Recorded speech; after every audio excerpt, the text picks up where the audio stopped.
And when I introduced them, that was one of the worst things I ever did. That Bilal says that Jada went up to him at a party back in November 2021 and said, if you keep talking about Will and about me, you're gonna catch a bullet. You're gonna catch a bullet. Tisha Campbell just broke the pact that kept Hollywood's most protected secrets sealed. Everyone thought her quiet divorce was closure, until she started hinting that her marriage had been a front shielding the real empire behind Will Smith and Duane Martin. The leak ignited overnight, private recordings whispered through group chats, insiders naming the loan, and a voice memo claiming Jada Pinkett Smith's threats were more than talk. Court filings cite a $1.4 million transfer, a missing lawsuit Jada promised on live radio, and a restraining order Tisha filed weeks before turning over evidence of a hidden mansion deal. Now Will's former assistant is doubling down, daring the Smiths to sue while lawyers stall. None of it lines up. The denials sound rehearsed, the money trails vanish mid-transfer, and everyone close to them suddenly goes silent. What's surfacing isn't gossip anymore. It's a system unraveling in real time, and the next revelation threatens careers, freedom, and everything they built to hide it. Legal steps, and nothing never happened. Because you know why? I responded to him, and I sent something to the bar letting them know that he told the lie. All right, so let's get off of that. Let's go into, The first wave of messages hits before sunrise, and by mid-morning, the leaks feel coordinated. Tisha Campbell's name sits beside Duane Martin's on trending lists again, and the chatter isn't about nostalgia. It's about what she's turning over to lawyers, emails, leases, bank statements tied to the same 9,000 square foot mansion that once symbolized their success. Insiders describe boxes of records couriered from her attorney's office after she filed the restraining order in December 2018.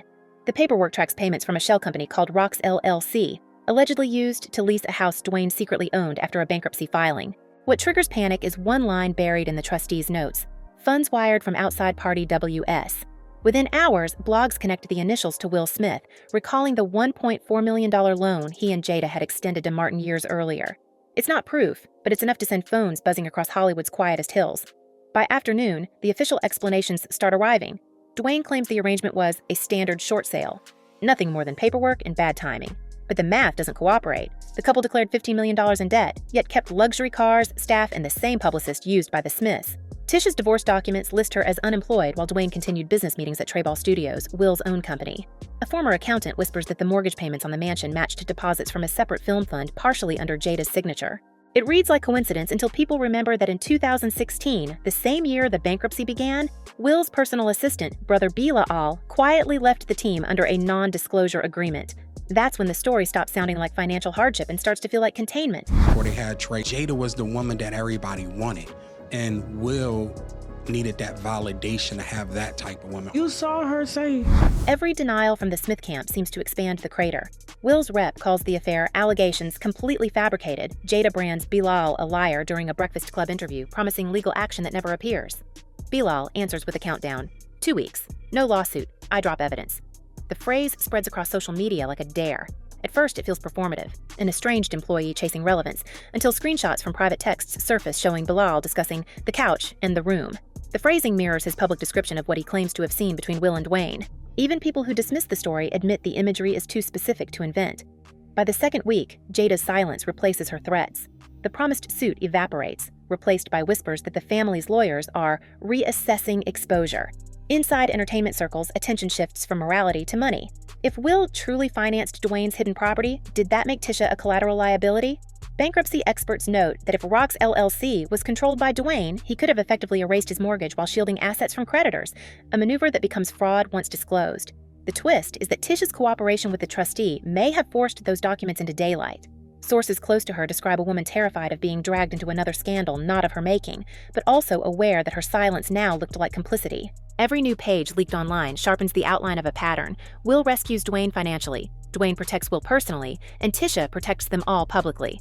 It's a loop of loyalty built on debt, intimacy, and silence. Then comes the re-entry of Bryshar Gray, the actor once mentored by Will's longtime associate, Charlie Mack. He's back in headlines for violating probation, but buried inside that coverage is a detail too sharp to ignore. His past interviews credit Will as a guiding influence, holding me down every step of the way. Now, anonymous insiders claim Gray has been contacting lawyers connected to civil suits against Diddy, cases that overlap with rumors of freak-off parties, allegedly involving the same network of artists and managers. The timing feels surgical. A rumor spreads that Gray plans to name both Will and Diddy in a $50 million claim for coerced participation. Whether true or not, it reframes the original scandal. What began as one ex-assistant's revenge story starts looking like the visible corner of a larger, coordinated reckoning. Getting fired or getting blamed or shamed or threatened or anything like that, simply for reporting misconduct or safety threats at work, is not okay. The tension spikes when another name appears. Brian King Joseph, the violinist from America's Got Talent, files a harassment suit in Los Angeles Superior Court in December 2025. The complaint accuses Will of deliberately grooming and priming him during rehearsals for the Based on a True Story tour earlier that year. The filing includes photos of a handwritten note. "Brian, I'll be back no later 5:30, just us," and hotel security logs showing unexplained room entries. Smith's attorney dismisses the claims as false and reckless, but the language echoes every previous denial the public has already learned not to trust. For the first time, mainstream outlets link the musician's lawsuit to Bilal's earlier allegations, suggesting a consistent pattern of behavior disguised as mentorship. Within days, the Smith family's publicist shuts down press inquiries, fueling more speculation that silence is now the only strategy left. Through it all, Tisha stays quiet, officially. But a cryptic post appears on her old Instagram account, a black screen with white letters, "God reveals all." It's the same message she posted days before confirming her divorce in 2020. Within minutes, commenters flood the thread with snake emojis and quotes from Bilal's interviews. The post vanishes within an hour, yet screenshots keep circulating. People close to her insist it's not random. They say she's sitting on evidence tying the mansion scheme directly to the funds mentioned in Will's assistant's notes. Whether that's true doesn't matter. Perception has already shifted. The actress once dismissed as a bitter ex is now recast as a reluctant witness standing at the edge of something explosive. By the next morning, entertainment lawyers start whispering about the NDA network that might unravel if one case proceeds to discovery. Jada's alleged threat in 2021, telling Bilal he would end up missing or catch a bullet if he kept talking, is back under scrutiny because he's now suing her for $3 million in emotional damages. If his suit moves forward, her public promise to sue him could backfire, forcing disclosure of messages between all involved parties. Insiders claim Will's team is considering private settlements to avoid that scenario. Others think it's already too late. Screenshots from internal emails between management staff mention mitigation steps, language that reads less like denial and more like damage control. Even Cardi B's attempt to defend Will publicly, calling him very unproblematic and blaming gossip bloggers, lands wrong. It makes the story feel rehearsed, like everyone received the same talking points. Here's where the narrative starts to bend. The money trail linking Will, Duane, and the mansion should have been traceable. Instead, the banking records submitted to the trustee stop mid-transaction. 2 payments disappear between Jada's entertainment company and Rock's LLC. No refunds, no documentation, just a gap labeled reconciliation pending. Financial analysts reviewing the documents call it an impossible oversight. What's whispered behind closed doors is that the missing amounts correspond almost exactly to the sum Bilal once described as hush support for keeping internal matters quiet. If that's coincidence, it's a brutal one. The idea that money meant for a real estate rescue doubled as a payoff to preserve reputations changes the texture of the entire story. It transforms a personal betrayal into organized concealment. My feelings for him are just sadness. I feel sorry for somebody who was a young man in a industry who I believe was completely violated and used by people without, his permission, and he had to just go with it because these were powerful men, and in doing so he was promised more acting gigs, more career gigs, and none of that ever came. He was angry, upset, and it went down a very problematic route of substances, aggression, being charged, being arrested for bad things that he was doing himself. Now every old clip of Will and Duane together looks newly suspicious. Photos from Real Husbands of Hollywood premieres, vacations, basketball games, once harmless snapshots of friendship, are reframed online with captions about coded intimacy. Tisha's old interviews, where she defended both men, resurface with chilling subtext. Her words about protecting the image of black love sound less romantic and more strategic. People close to her say she spent years being told that revealing the truth would destroy families. What's dawning on her now, they add, is that protecting them destroyed hers instead. Her refusal to comment, once seen as loyalty, now reads as fear of retaliation. The narrative is shifting in real time, one post, one leak, one lawsuit at a time. The collapse spreads outward. Will's upcoming projects go quiet. Promotional teams scrub hashtags.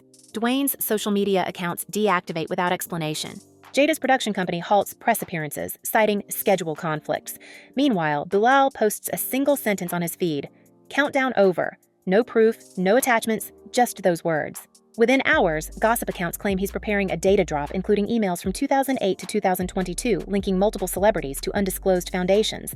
Whether or not it ever appears, the threat alone reopens every rumor the Smiths thought buried. Agents start warning clients not to post in support of anyone involved. Networks quietly re-edit interviews that mention the family. A source from one streaming platform sums it up. It's not about what he saw, it's about who helped hide it. A violinist is suing Will Smith, claiming retaliation after he alleges that he was fired for reporting sexual harassment while on tour with Smith. Brian King Joseph filed the lawsuit in California earlier this week, accusing Smith of deliberately grooming him for exploitation. By late evening, an even stranger contradiction surfaces. Documents from Will's tour management show that Brian King Joseph was terminated for breach of conduct, yet his replacement was hired the next day with identical duties. The company's own correspondence calls the firing reputational protection. Insiders interpret that as confirmation the musician's complaint wasn't about performance at all. It was about an incident too sensitive to acknowledge. If true, that means the first legal record of a new potential witness already exists inside corporate paperwork. Lawyers begin discussing subpoenas. The whispers aren't about guilt or innocence anymore. They're about timing. Everyone seems to sense a bigger collapse approaching, one that can't be managed with statements or deleted posts. Here's where it stops making sense. Jada, once the loudest defender, has vanished from sight. Her representatives claim she's focusing on family healing, yet her absence coincides with reports of a quiet property sale in Calabasas, the same location where Bilal alleges she confronted him with 7 members of her entourage. Realtors confirm the sale closed just weeks before his lawsuit was filed. If she truly intends to fight in court, why disappear now? Some believe she's consolidating assets. Others think it's evacuation before the storm. The irony is brutal. The woman once known for broadcasting her private life at a red table is now unreachable, and the silence around her is being read as confession. The longer the silence lasts, the more dangerous it becomes. Every unanswered question multiplies online. What happened to the missing funds? Why did the lawsuit never arrive? Who else signed those leases? People close to the Smith circle say panic meetings are happening nightly, focusing on containment strategy rather than rebuttal. Even their closest allies are distancing themselves. Producers quietly remove credits, sponsors freeze partnerships, and the image once sold as transparency collapses into total secrecy. The contradiction couldn't be sharper. A family built on openness now retreating behind locked doors, a once unbreakable Hollywood alliance cracking under the weight of its own cover story. And somewhere in the middle of it, Tisha Campbell still holds the papers that everyone pretends don't exist, the documents that could prove whether the mansion was just real estate or the vault that kept a much bigger secret alive. That Will and Jada have committed crimes from my point of view, things that I've saw and documented, that they have committed crimes on other men and women within Scientology. Yeah. Without question. Once the financial smoke clears, what's left looks less like coincidence and more like a pattern carved over decades. The same names keep looping through the same rooms, from sitcom sound stages to private retreats in the hills. Industry sources describe a circle within the circle, men bound by shared investments, shared lawyers, and something more personal, mutual vulnerability. Tisha Campbell's story isn't just about her own survival anymore. It's being read as the first crack in that entire formation. Former colleagues whisper that she used to attend meetings where no one spoke directly. Every instruction passed through handlers, every payment disguised as creative consulting. Those handlers, several of whom worked for both the Smiths and Duane, are now unreachable. One former associate claims this entire structure was designed to keep everyone paid and no one clean. If that's true, it turns the leak into a controlled collapse that no one can stop. Bilal has filed a $3 million lawsuit against Jada, claiming that she basically threatened, it comes across like a threat, because That's when the older stories start resurfacing. Cast members from shows produced in the 90s quietly confirmed the atmosphere was hands-off around Will, a phrase that now sounds like coded warning. Tisha's earlier lawsuit against her sitcom co-star suddenly reads as foreshadowing a woman punished for calling out behavior that mirrored what she saw later inside her marriage. Back then, Duane played peacemaker, convincing her to settle and move forward. Insiders now see that moment as the start of her conditioning. Silence as loyalty, loyalty as survival. When she tried to leave years later, friends say the resistance wasn't just emotional, it was financial. Accounts were frozen, royalties redirected, promises made in the name of brand protection. Every move calculated to make walking away look impossible. The realization spreading now is that her story may be one of many, each hidden behind contracts and charm. As the investigation widens, new links connect across industries. A music producer tied to the same management group that once handled Diddy confirms to reporters that Will's team borrowed staff for events. Event coordinators list identical security vendors, identical non-disclosure templates, even the same catering companies. It's logistics that expose the network, not morality. Lawyers describe a culture where private gatherings double as recruitment, where loyalty is tested through shared secrets. Sources claim the Smith family's reputation as clean made them ideal shields for others already under scrutiny. The moment Bilal threatened exposure, that shield cracked, revealing overlapping interests that now stretch from Los Angeles to Atlanta. The public is only seeing fragments, lawsuits, restraining orders, and sudden property sales. But inside the business, the fear is existential. Everyone wants to know what else Tisha turned over before her silence went strategic again. And you and I both know from a legal perspective, to make a very public case and a very public claim against a high-profile celebrity, when there are avenues in the law where someone could file a lawsuit anonymously. I'm not saying that's what your client wanted to do or not, but sometimes there's an avenue. You know, that goes to a clear issue of credibility, and it goes to a clear issue of why do this. I did have a couple of questions for you. The rumors accelerate with each new filing. Court clerks leak that subpoenas for communication logs between the Smiths, Duane, and several assistants are pending. Private investigators begin appearing outside offices in Burbank and Calabasas. Even more damning, a studio accountant reportedly offers to cooperate in exchange for immunity, suggesting he handled wire transfers marked as charity that funneled through Rox LLC. That revelation alone could transform the financial scandal into a criminal investigation. Publicly, the Smiths project calm. Will seen jogging with bodyguards. Jada photographed smiling at a cafe, but insiders insist it's staged. The couple's foundation halts donations, citing internal restructuring. Nothing says crisis louder than quiet philanthropy. The people who once claimed these were family matters are now facing the possibility that what they built wasn't family at all, just infrastructure for secrets too valuable to expose. Behind the scenes, loyalties fracture. Longtime publicists refuse to release statements without indemnity clauses. Agents switch clients mid-contract. Streaming networks delay releases connected to anyone in the circle. And Tisha, the reluctant witness at the center, is suddenly untouchable, protected not by fame, but by possession. Everyone assumes she has something physical, documents, recordings, proof that turns rumor into evidence. Friends say she's been offered settlements to close this chapter. She refuses. The silence around her isn't dismissal, it's fear of triggering what she's holding. Meanwhile, smaller players, assistants, stylists, accountants, begin whispering about quiet subpoenas and messages warning them to stay out of sight. What started as a leak is now an infection spreading through every layer of power, and the people who built this empire are discovering that control is the first thing you lose once secrets become currency. So, what happens if she speaks again? What if the next document confirms the connection between those missing payments and the house everyone pretended didn't exist? What if the whispered link between mentorship and manipulation isn't rumor, but blueprint? And how deep does the protection go? Past studios, past managers, into networks that have been trading silence for decades. Drop your theories, your receipts. Your insider takes in the comments. Is Tisha Campbell the key to a cover-up, or just the first one brave enough to step out of it? Whatever side you're on, this isn't finished. And when the next piece drops, no one in this circle walks away clean.